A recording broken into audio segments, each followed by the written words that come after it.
Hello, welcome to my kitchen. I'm Catherine Pierce, and thank you for joining me.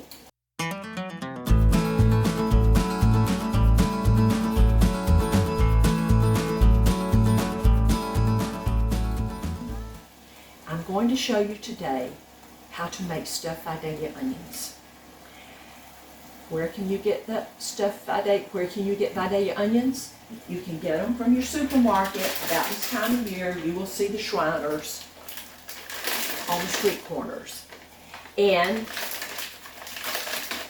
these came from Reedsville, Georgia. I'm originally from Albany, Georgia. I live in Michigan in a little village tucked away called Columbiaville. Let me tell you just how to prepare these. First of all, you're going to need to take your onions and you're going to skin them. You're going to hollow out the center. Leave about a 1/2 inch all around, okay? The inside of it, you're going to put in a skillet along with a roll of sausage, any kind. If you want Italian sausage, that's good too. Any kind you want. And you're going to brown that sausage. And so you see here, you've got your onions in it. Now, what you can do as well, you can take, I have some leftover, I've got some real stuffing. Now, I didn't put that in my cookbook. And I have my cookbook, I meant to tell you. But anyway, you see my cookbook right here. But that is something that you can add to it, to, kind of put a little bit more filling to it, punch, however it doesn't need it. So I am putting a little bit in there.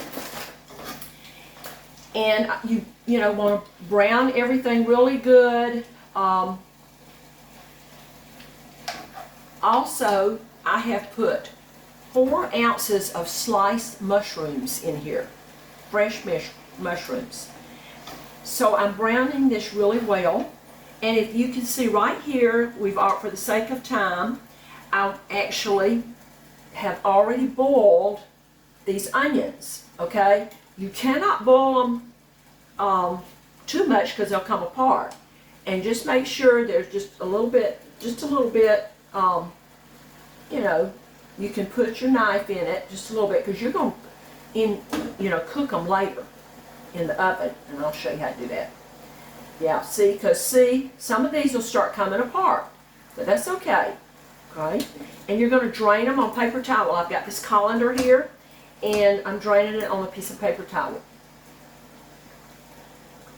Y'all, this is a fantastic meal, and it's even better the next day, kind of like spaghetti or something like that, Okay. All right, so I'm draining these off. Okay, there you go. All right. Now, you see all of this goodie here? So, you have a roll of sausage, and I did put about a 1/2 pound of hamburger meat in it because I had some left over, but you don't have to do that. You absolutely don't. But I just, I did. And that is the way I cook. And you're going to hear different tips that I come up with. And I like to, even though it is my recipe that I have in my cookbook, it is, I like to do different things and, change up recipes. So, okay, so we've got all this, and y'all, you come there here in the kitchen, it smells just great. So I'm going to turn this off, and I'm going to take a casserole dish. I'm going to put this over here. I'm going to take a casserole dish, and I'm going to grease it. Now, a little tip I have is I take the papers from the butter wrappers. There's just enough butter on here, just enough to butter anything, any pan, and you're not wasting that good butter. You have to watch every dime nowadays, for sure. Okay, so here we go. I'm going to put the onions. They have drained. We'll put them in the casserole dish. All right. And my book is called Supper Time in the South. It's got about 420 pages in it. Really good. Y'all, you know what? I am going to enjoy talking to y'all, and I've got so many traditional stories and tips and everything, and funny stories about my growing up in Southwest Georgia. My grandmother raised me, well, my grandparents, my granddaddy too, but also my mom and daddy. They were so busy working, but we had a great childhood. You know, I'm just going to tell you something. Grandparents that are watching, you just don't know what you can do for your grandchildren.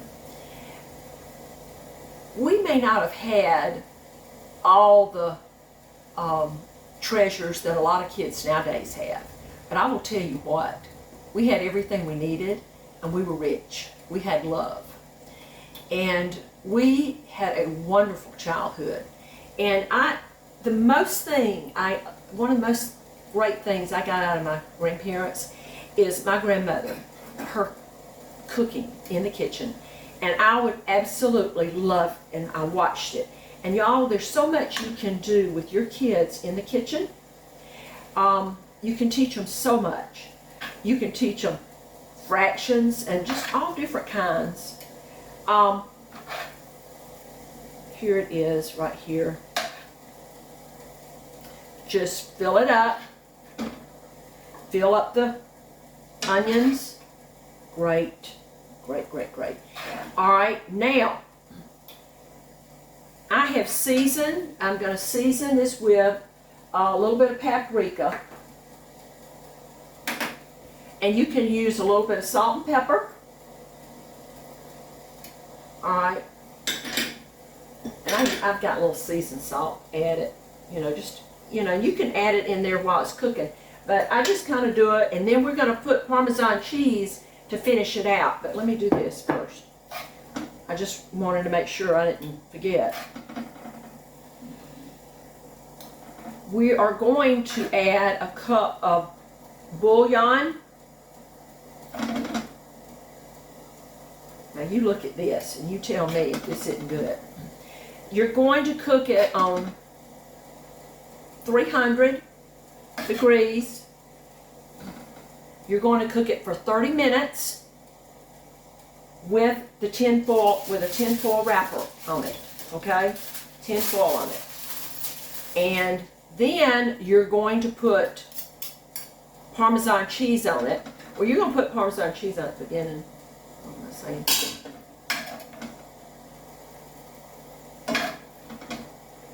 Y'all, it is, oh my gosh. You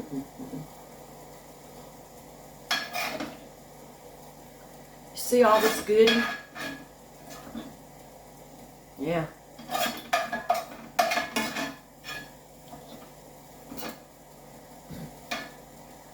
And I'm going to show you how to store the onions in a minute.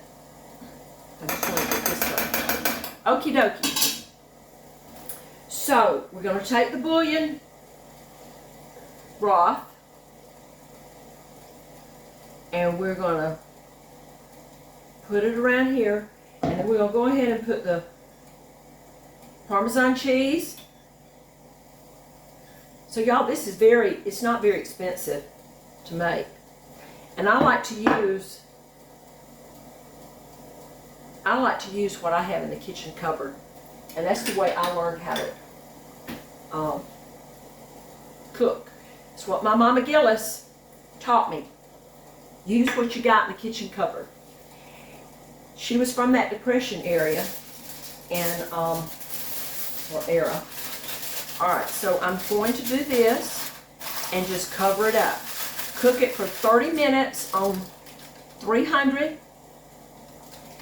Then after the 30 minutes, you take this off and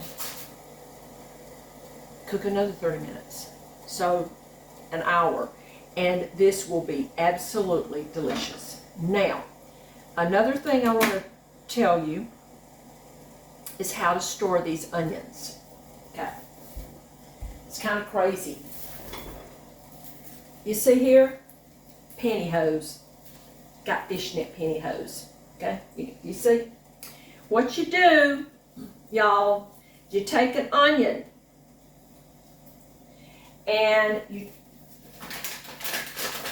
take this onion and you take it and you put it down here and you tie a knot in it, okay? When you get ready for, and then you put them, when you get up to the panty part, because this is kind of getting heavy. When you get up to the panty part, you just hang it up in your garage or carport with nails, and then you take your scissors and just clip. You clip that little, right here, this knot, because you're going to tie a knot in between them, okay? And this will keep your onions, because now, every time when I go to the grocery store about this time of year, y'all, some of them are just not staying as good, and you just need to learn to store them, and that's a good way to store them. That's how we do it. That's the way I was taught. Okay, so I just want to tell you, if you want to hear more recipes, traditional ways, and have some fun in the kitchen with me, you subscribe with a thumbs up, okay? And we'll see you around if the Lord's willing. Thank you.